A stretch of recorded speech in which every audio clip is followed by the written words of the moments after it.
तर मनोज जरांगे पाटील यांनी धनंजय मुंडे आणि पंकजा मुंडे यांना इशारा दिलाय। माझ्या नादाला लागू नका, तुमच्या दोघांचं राजकीय करिअर संपवून टाकेन असं जरांगेंनी म्हटलंय। पाहुयात काय म्हटलंय नेमकं मनोज जरांगे पाटलांनी।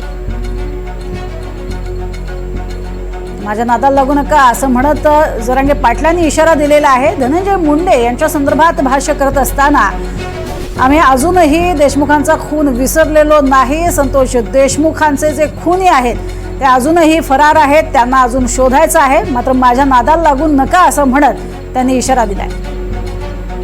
नादी लागू नको आणि त्याचा प्रश्न मला विचारू नका, तुम्हाला खरं सांगतो। त्याला एकदाच सांगतो माझ्या नादी लागू नको, आणखीन तो आले देवावर होईल। मग तुला मी क्लिअरच सांगतो, माझ्यावर बोलायचं नाही। तू जर माझ्या नादी लागला इथून पुढं तर तुला सांगतो मी दोघाचा बाजार उठीन तुमचा।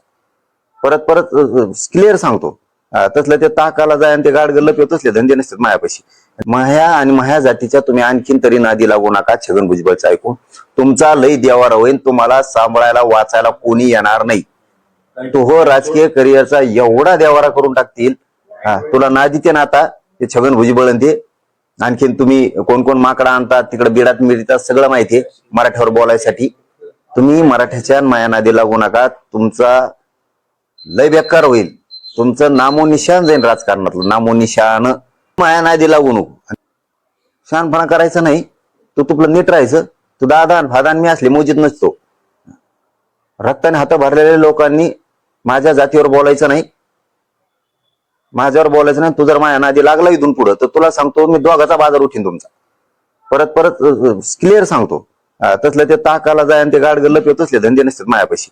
शक्य म्हणजे माझ्या संग खेळू नको, तू चांगल्या चांगल्या नेत्या संग घ्या। आणि तो यामुळे अजित पवार सुद्धा कार्यक्रम लावीन मी जर तराला लागलो ना, मी जातीला एवढा कट्टर मानणार आहे की तुम्ही काहीच नाहीत। मग ऐकून घेतोय, शहाणपणा करायचा नाही उगाच। आणि मराठ्यांनी बी बरं झालं डोळे उघाडे करा, मोठं पळा ना मराठ्या, हो पळा त्याच्या माग।